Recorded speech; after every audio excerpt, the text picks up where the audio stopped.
Are we aware that the US had to sanction Zimbabwe again? They have done it before, they are doing it again. And the reason why they are doing it again is because they have refused. They are telling them to leave. They are pursuing them off. They're saying, no, we don't want you anymore. And that is why they are deliberately trying to punish them. And that is what happens when a particular country rejects. They try their best to punish. They try their best to say this, say that, to hinder them from a lot of things, so that they'll feel the pain of rejecting them, so that they wouldn't have any option but to accept them back.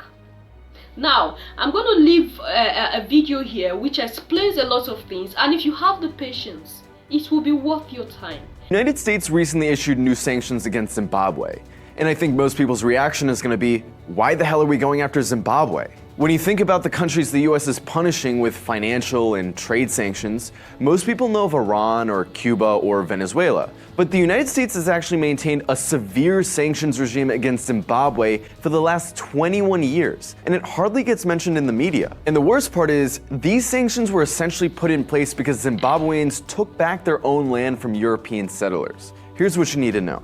Zimbabwe, like many other regions of Africa, was colonized by European powers in the late 19th century. The various European powers met at the Berlin Conference in 1884 and divided up the continent, deciding which powers would control which regions. The British Empire, one of the strongest European powers at the time, decided that it would take massive portions of northern and southern Africa, including Zimbabwe. The man responsible for overseeing Britain's conquest of southern Africa was Cecil Rhodes, an arch racist and an unabashed defender of European imperialism and colonization. To give you an idea of how he thought, here's Rhodes in his own words.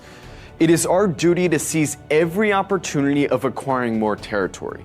And we should keep this one idea steadily before our eyes, that more territory simply means more of the Anglo-Saxon race, more of the best, the most human, most honorable race the world possesses." And by the way, this is the same Rhodes that the Rhodes Scholarship is named after. In 1890, Rhodes led the British conquest of Zimbabwe and named it Rhodesia, after himself. A little over a decade later, the British controlled 3/4 of the country and made the indigenous Africans tenants on their own land, forcing them to pay fees and taxes to live on the land that rightfully belonged to them.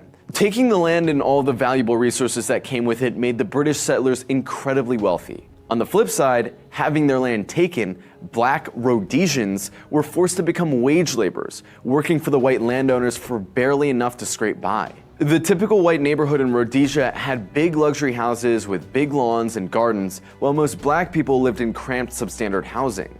The only black people that lived in the nicer white neighborhoods were domestic workers, who took care of household labor and landscaping.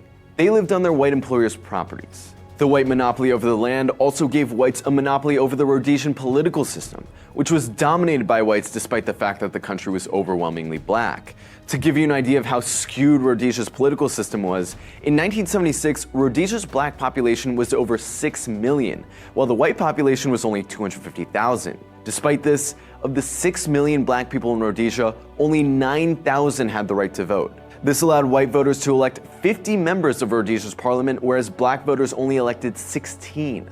Many in the United States understandably compared this to Jim Crow. Rhodesia's Prime Minister Ian Smith famously declared that he would never support black majority rule in the country, not in 1,000 years.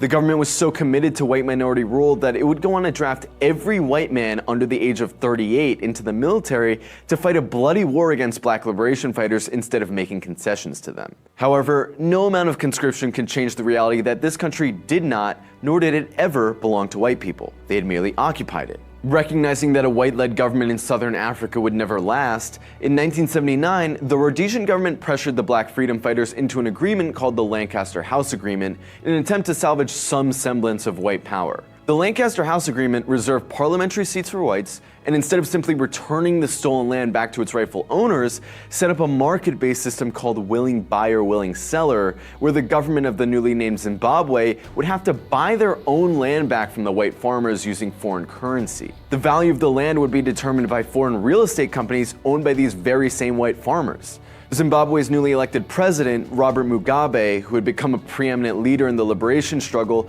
tried to adhere to the Lancaster Agreement, but progress was slow. For most of this time, Western powers praised Mugabe as a kind of moderate, reasonable force. But even a decade after the end of the war, in the fall of Rhodesia, whites still controlled the vast majority of the land.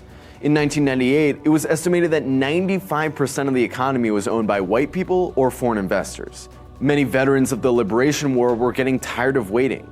After all, they had risked their lives for this land, and they were beginning to feel that all of that fighting had been for nothing.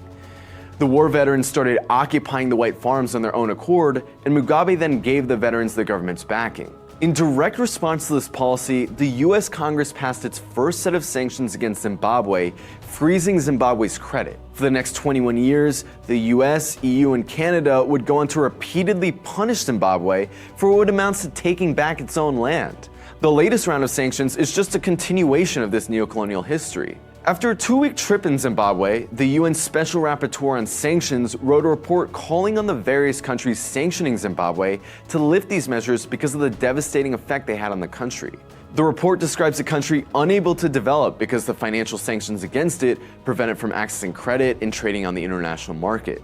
The report states that financial restrictions prevent Zimbabwe from importing new technology and spare parts, which has rendered much of its health, transportation, energy, water, and other critical infrastructure obsolete. These policies have created a crisis of food insecurity, with over 7 million Zimbabweans going hungry in a country of 15 million, as well as a crisis of disease due to Zimbabwe's inability to import parts needed to clean its own water. The sanctions against Zimbabwe's state-owned companies have deprived Zimbabwe of revenue that it needs to fund essential services. In total, it's estimated that sanctions have deprived Zimbabwe of over $100 billion worth of aid and loans since 2001, a sum 4 times greater than the country's GDP. The Western media still demonizes Zimbabwe as a country that's apparently racist against whites for having expropriated the land they stole. They mock Zimbabwe and the land reform, saying that it's what made Zimbabwe poor, completely leaving out any mention of the crushing sanctions designed to strangle Zimbabwe's economy. Western governments love to talk about respecting property rights.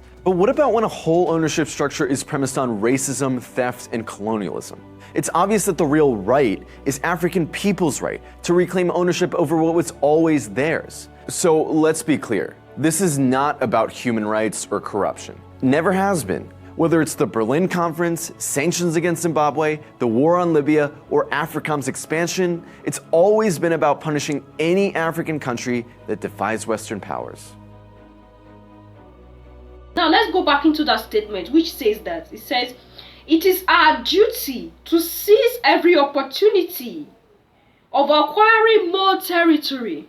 That is in Zimbabwe. This speech was when he was talking, when they were occupying, when they were in Zimbabwe. And we should keep this one idea steadily before our eyes. More territory simply means more of Anglo-Saxon race, most of the best, the most human, most honorable race the world possesses, the most human. When that statement is made, it means that there are people that are less human, and that is why that's where the most human comes to play. Now, they see themselves as the most humans. That is why they could look down on us who are seen as the less humans. We are lesser beings. They are supposed to be on top because they are most human. They are like gods. So we have to worship them, and that is why they could bring to us a picture of a white man that is like them, and then we go to kneel to that man every day and bow to him.